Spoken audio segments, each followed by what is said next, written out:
بسم اللہ الرحمن الرحیم۔ فلائی نیوز کے تمام دیکھنے اور سننے والوں کو خوش آمدید۔ اگر آپ ہمارے چینل پر نئے ہیں تو سب سے پہلے چینل کو سبسکرائب کر دیں اور بیل آئیکن کو پریس کر دیں اور ہماری ویڈیو کو پورا دیکھیں تاکہ دنیا کی معلومات سے آپ باخبر رہ سکیں۔ آئے بڑھتے ہیں خبروں کی جانب۔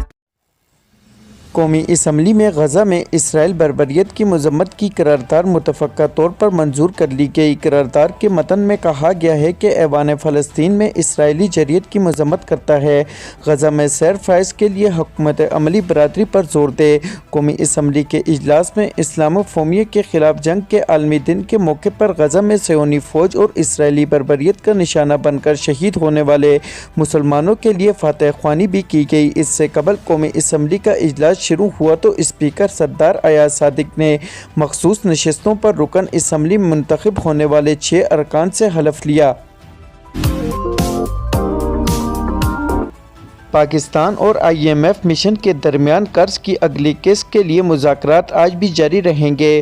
ذرائع کے مطابق آئی ایم ایف حکام کو ایف بی آر اصلاحات، ٹیکس وصولی اور دیگر امور پر بریفنگ دی جائے گی۔ رواں مالی سال ٹیکس وصولی میں کمی پر مزید فوری اقدامات پر بھی بریفنگ دی جائے گی۔ ذرائع کا بتانا ہے کہ اسٹیٹ بینک کے حکام جعلی کرنسی کی روک تھام کے لیے نئے پلاسٹک نوٹ جاری کرنے کے پلان پر آئی ایم ایف وفد کو بریفنگ دیں گے۔ اس طرح کے کرنسی نوٹ مشرق کے بعد کے ممالک اور سوئٹزرلینڈ میں استعمال ہو رہے ہیں۔ اس کے علاوہ آئی ایم ایف کو اقوام متحدہ کے انسداد کرپشن کنونشن کے تحت ملکی رپورٹ جاری کرنے پر بریفنگ دی جائے گی۔ آئی ایم ایف نے پاکستان سے انسداد کرپشن کے اداروں کی استعداد کے بارے میں ماہرین سے رپورٹ تیار کرانے کی شرط رکھی تھی۔ ذرائع کے مطابق آئی ایم ایف کی اس شرط پر عمل درآمد وزارت داخلہ اور وزارت قانون نے کرنا ہے۔ وزیر اعلیٰ خیبر پختونخوا علی امین گنڈاپور نے NF44 ڈی آئی خان پر ضمنی انتخابات کے لیے ٹکٹ بائی کو دینے کا فیصلہ کر لیا۔ ایک ویڈیو بیان میں وزیر اعلیٰ KP علی امین گنڈاپور نے کہا کہ میں نے NF44 ڈی آئی خان کی نشست چھوڑ دی ہے۔ انہوں نے بتایا کہ بانی پی ٹی آئی نے پوچھا کہ بھائی کو کابینہ میں کہاں ایڈجسٹ کر رہے ہو۔ بانی پی ٹی آئی کو کہا کہ فیصل امین اب الیکشن لڑ کر MNA بنے گا۔ عمران خان کو پتہ نہیں تھا کہ میرے بھائی نے تو ابھی الیکشن لڑنا ہے۔ MQM پاکستان ایک بار پھر شدید اختلافات کا شکار ہو گئی۔ MQM پاکستان کو 2 اہم مسائل کا سامنا ہے، جس میں ایک گورنر سندھ کی تقرری اور دوسرا MQM پاکستان کے سربراہ خالد مقبول صدیقی کا وفاقی وزیر بننا شامل ہے۔ MQM پاکستان کے اندرونی ذرائع کے مطابق گورنر سندھ کے لیے اہم حلقوں کے خوشبخت شجاعت کے نام کو فائنل کیا، جس پر MQM پاکستان کے مقرر حلقوں کو شدید تحفظات ہیں۔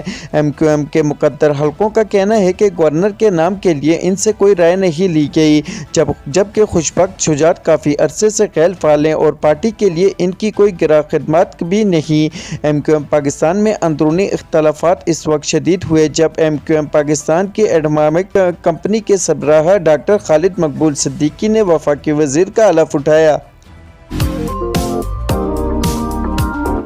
HBL Pakistan super league PSL season 9 کے کوالیفائر میں ملتان سلطان نے پشاور زلمی کو 7 وکٹوں سے شکست دے کر فائنل کے لیے کوالیفائی کر لیا۔ ملتان سلطان نے پشاور زلمی کا 147 رنز کا ہدف 19ویں اوور میں 3 وکٹوں کے نقصان پر حاصل کر لیا۔ یاسر خان 54 رنز بنا کر نمایاں رہے۔ کراچی کے نیشنل بینک اسٹیڈیم میں PSL 9 کے 2 ٹاپ ٹیمیں ملتان سلطان اور پشاور زلمی کو کوالیفائر مد مقابل آئے، جہاں پشاور زلمی کے کپتان بابر اعظم نے ٹاس جیت کر بیٹنگ کا انتخاب کیا۔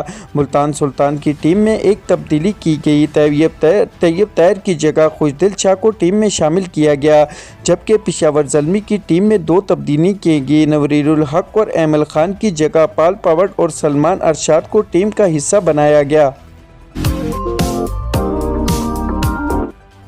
لاہور ہائی کورٹ نے رمضان میں مارکیٹ رات دیر تک کھولنے کی اجازت دے دی۔ لاہور ہائی کورٹ کے جسٹس شاہد کریم نے اسموک کے تراک کے لیے دائر درخواستوں پر سماعت کی، جس میں عدالت نے جوڈیشل کمیشن اسٹاف کے ساتھ ایک ریسٹورنٹ مالک کی بدتمیزی کے واقعے کا نوٹس لیا اور ساتھ ہی عدالت نے ریسٹورنٹ سے پارکنگ سے متعلق پلان طلب کیا۔ جسٹس شاہد کریم نے کہا کہ آئندہ سماعت پر اس ریسٹورنٹ مالک کو عدالت میں بلواتا ہوں۔ ہم بہتری کے لیے کام کر رہے ہیں، سب کو اس میں تعاون کرنا چاہیے۔